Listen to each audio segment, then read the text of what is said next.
ईद के संबंध में बुलाई गई थी मीटिंग।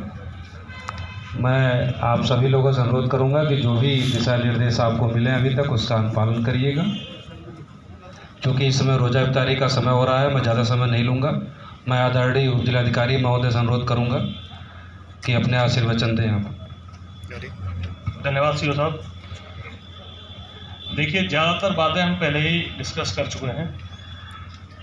जितने भी लोग बाहर से आए हैं, हमारे ग्राम प्रधान हैं, सभासदगण हैं, चिकित्सकगण हैं, व्यापार मंडल के सदस्य हैं, अधिवक्तागण हैं, मीडिया के बंधु हैं, सभी लोगों का इस मीटिंग में स्वागत है। ज़्यादातर बातें हम पहले ही डिस्कस कर चुके हैं, ठीक। तो केवल मैं आपको 5 मोटी मोटी बातें बताऊंगा। इस मीटिंग जिस पर्पज़ से बुलाई गई थी और जिसके लिए बुलाई गई थी। सबसे पहले तो ईद, जितने भी सांस्कृतिक, सामाजिक, सोशल जितने भी कार्यक्रम हैं, जुलूस हैं, जो भी गैदरिंग से संबंधित हमारे, चाहे धार्मिक कार्यक्रम हो, किसी भी तरह के, जो भी जिन चीज़ों में गैदरिंग होती है वो सब निश्चित है। जैसा चलता आ रहा था पिछले 2 महीने से वैसा ही चलेगा, उसमें कोई परिवर्तन नहीं है। 6 चीज़ें ऐसी हैं जिनमें कोई चेंज नहीं किया गया है, जो आप लोग अखबार के माध्यम से पढ़ते होंगे, तो उनमें से ये भी एक है। सांस्कृतिक, सामाजिक जितने भी तरह के कार्यक्रम हैं वो प्रतिबंधित हैं। जैसा चलता आ रहा है वैसा ही चलेगा। तो ईद की नमाज आप लोग घर से ही अदा करेंगे, ठीक, इसमें कोई बदलाव नहीं है। दूसरा, जो आज नई गाइडलाइंस जारी हुई हैं उसके संबंध में दुकानें, औद्योगिक गतिविधियाँ हमारी चालू हो गई हैं, बट उनमें कुछ शर्तें रखी गई हैं कि आप सामान तभी बेचेंगे जब कोई सामान लेने वाला जो आ रहा है उसने मास्क लगा रखा हो। आपकी दुकान तभी खुलेगी जब आपने भी मास्क लगा रखा है, सैनिटाइज़र आपने दुकान पर रखा हुआ है और आपकी दुकान पर भीड़ नहीं है। अगर आपकी दुकान पर भीड़ लगती है तो आपकी दुकान तत्काल बंद करवा दी जाएगी। फिर ये जो गाइडलाइंस हैं आप पर लागू नहीं होती हैं, ये विशेषकर ध्यान देना है आपको। सभी तरह की गतिविधियां चालू हो गई हैं, किसी चीज़ की कोई परमिशन लेने की अलग से कोई आवश्यकता नहीं है, ठीक है। इसके अलावा जो कोरोना है उसके विषय में आप लोग अब जागरूक हो चुके हैं। पिछले 2 महीने से हम इस महामारी को झेल रहे हैं। आप सब लोग जानते हैं किस तरह उसमें बचाव करना है। तो बस एक रिक्वेस्ट है कि छोटे बच्चों को और बुज़ुर्गों को, इनको ज़्यादा सावधानी की ज़रूरत है, तो ये घर से कम निकलें। और दूसरा जो है, शाम को 7 बजे से लेकर सुबह 7 बजे तक सारी गतिविधियाँ प्रतिबंधित हैं। किसी भी तरह की कोई गतिविधि नहीं होगी इसमें। जो हमारा लॉकडाउन पहले संपूर्ण था, इसमें सारी चीज़ें परमिशन लेके होती थी। कोई भी गाड़ी या कोई इसको आज जाना है, आना है, कोई भी दुकान खोलनी है, परमिशन से होता था। तो वही प्रतिबंध शाम को 7 बजे से लेकर सुबह 7 बजे तक। जो आवश्यक वस्तुएं हैं, आवश्यक कार्य हैं, वही होंगे। इसके अलावा सारी गतिविधियां शाम को 7 बजे से सुबह 7 बजे तक बंद रहेंगी।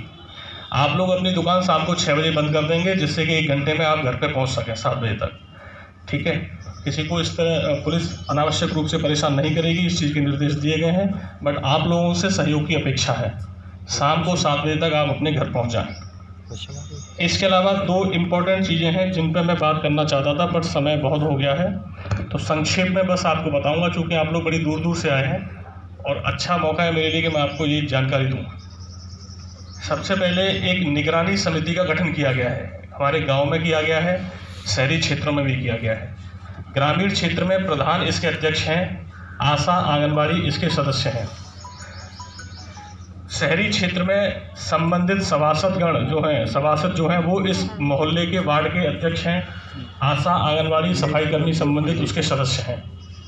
निगरानी समिति का मेन उद्देश्य क्या है? तहसील नवाबगंज में क्वारंटीन सेंटर बना हुआ है, राजश्री और A to Z। तो जितने लोग दूसरे प्रदेशों से, दूसरे जनपदों से आ रहे हैं, हम उनको एक प्रमाण पत्र देकर, उनकी जाँच कर प्राथमिक जांच कर एक प्रमाण पत्र देते हैं उनको। इनमें कोई किसी तरह का लक्षण नहीं है। 21 दिन तक इनको घर पर रहना है।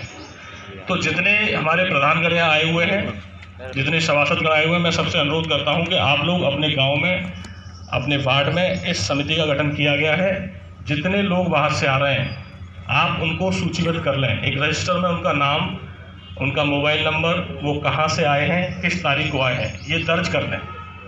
उसके बाद अपने आशा आंगनबाड़ी या आपका जो भी कर्मचारी है उसके माध्यम से उसके घर पर एक नोटिस चस्पा कर दें कि इस घर में इतने व्यक्ति फला तारीख को आए हैं, जिनको आने वाले 21 दिन तक घर में ही रहना है, होम क्वारंटीन रहना है।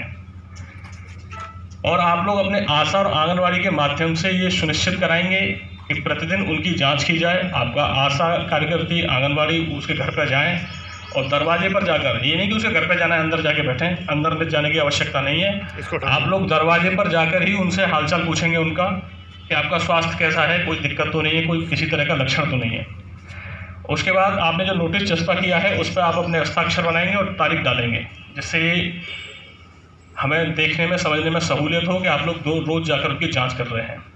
अगर किसी तरह का कोई लक्षण, किसी को कोई दिक्कत, किसी तरह की कोई समस्या आती है, खांसी जुकाम कुछ भी होता है, तो आप तत्काल उसकी जानकारी तहसील लेखपाल के माध्यम से हमको या थानेदार को, इंस्पेक्टर साहब को, डॉक्टर साहब को, जो भी संबंधित आप जहां दे सकते हैं आप देंगे, ठीक है। उसके बाद अगर इस तरह का कोई मामला संज्ञान में आता है कि साहब कोई लक्षण है, तो हम उसकी बाकायदा सैंपल लेकर उसकी जाँच कराएंगे, जिससे कि बाहर से जो लोग आ रहे हैं उनकी वजह से हमारे बीच संक्रमण ना फैले।